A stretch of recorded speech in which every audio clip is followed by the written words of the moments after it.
Welcome to the Project Eden scenario. My favorite starting planet is Dread, so let's start a game. I enjoy starting out on this lonely planet, searching and scavenging for what I can to survive.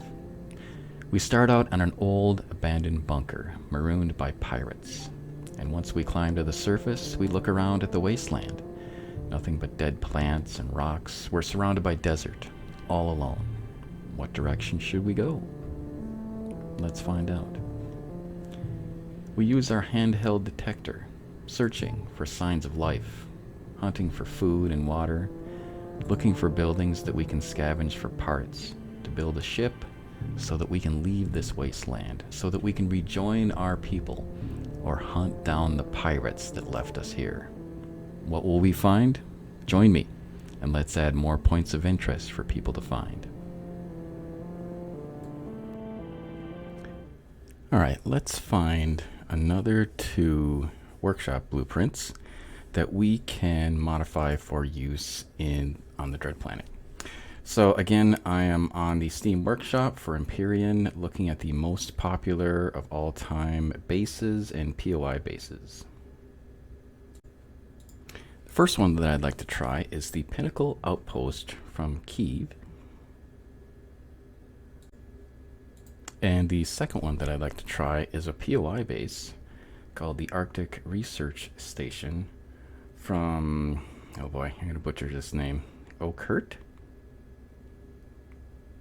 Here we are in a creative session in Project Eden on the Dread planet, and we're going to start work on number 3 and 4 in our list of converted workshop blueprints for the Dread planet. We're looking at Pinnacle Outpost by Kieve. I believe I'm saying that correctly.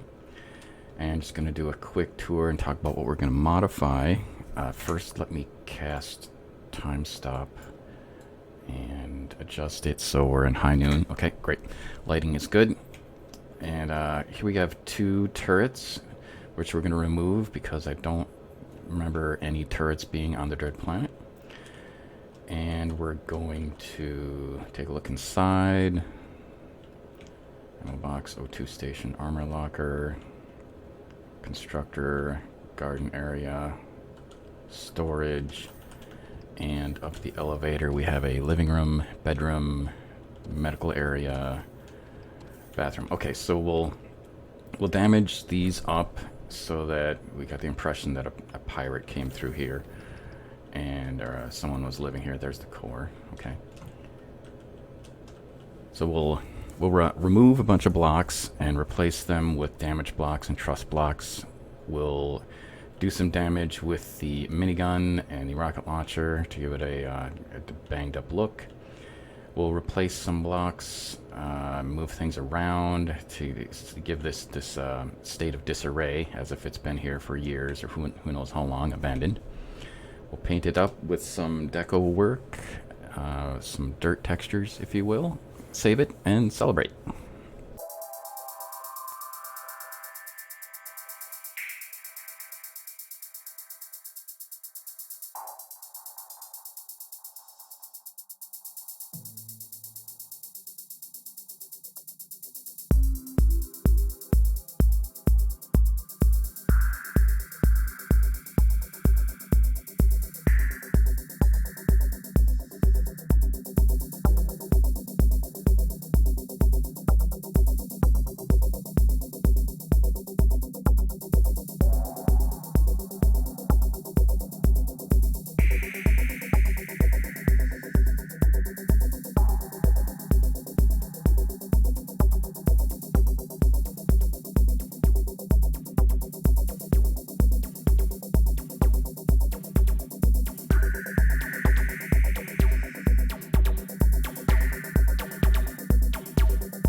Alright, so we've finished our removal, damage, replacement, and paint phases. I did run into a couple snafus. Some of the blocks could not be replaced with damage blocks because the textures didn't match. You may have noticed that in the previous sped up video. The concrete blocks have a different texture palette compared to the steel or damage blocks. So I also had to do some texture fixes with the paint gun as well because some of the sides didn't match. I also found a hidden LCD and had to remove that since I haven't seen those in the Dread Planet points of interest. So yeah, I'm pretty happy with this. It's, once the player finds it, they can convert this to a base or salvage it. So yeah, let's go ahead and turn the power off and save this. Perfect. Done. All right. Next, we have the civil settlement. Tyler, I thought this was from a different author. Maybe he redesigned it and renamed it and resaved it. Anyways, we're going to convert this for use in our scenario. Now, this is a POI, so we haven't looked at a POI yet. And on POIs, you're going to see NPC spawners. So these I am going to get rid of. This is on water. It looks a little trippy. So we're going to remove all of the spawners. Some more spawners inside. We also have civilians, so we're going to remove those because those guys should not be on a POI that we randomly find. Traders, we're going to remove those as well. If there's any signal blocks that trigger the spawners, I have to take a look at those as well and remove those, probably. Otherwise, this will work. I like this. Yeah, this will work nicely. I like the truss antennas, which we find in the other POIs on this surface. Oh, nice. Signals, turn on the spotlights. Gotta get rid of the turrets and the sentries. Otherwise, we're going to do the same process that we did with the other one. Remove, damage, replace, paint. So here we go.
I'm all done with my removal, replacement, and damage and painting phases. One thing I wanted to mention is that the spotlights are illegal blocks in Project Eden, so I had to remove the spotlights, or else when I save the blueprint, it'll be red. In order to figure out how to find the illegal blocks, all you have to do is hit tilde and then type in the DI command, and then that will show you that ID 1254 in the top right, if you can see that. And then if we go back in the tilde and we do a prefab info, the ID, and the name, and then a full, it will do an analysis of the entire POI, and it will tell you where the illegal blocks are at the beginning of the analysis. So just an FYI, if you save a blueprint and it shows up red in your blueprints and you got to figure out, okay, where is the illegal block? That's how you do it. DI and prefab info. So I'm going to turn that off. Otherwise, yeah, removed a bunch of random items, did some painting, damaged a whole bunch of stuff, removed one of the signals, removed some LCDs, and I believe this is ready to go. I also clicked on save damage states when I saved the blueprint, so it saves the damage on the blocks, if you will, because if you don't do that and you spawn it, it will spawn back in undamaged. And now we are done. So we have these 2 POIs that we can add to the game. That brings our total to 4, and we can celebrate. So thank you so much for joining me today. And yeah, I appreciate it. We'll be looking forward to seeing you next time. Have a great day.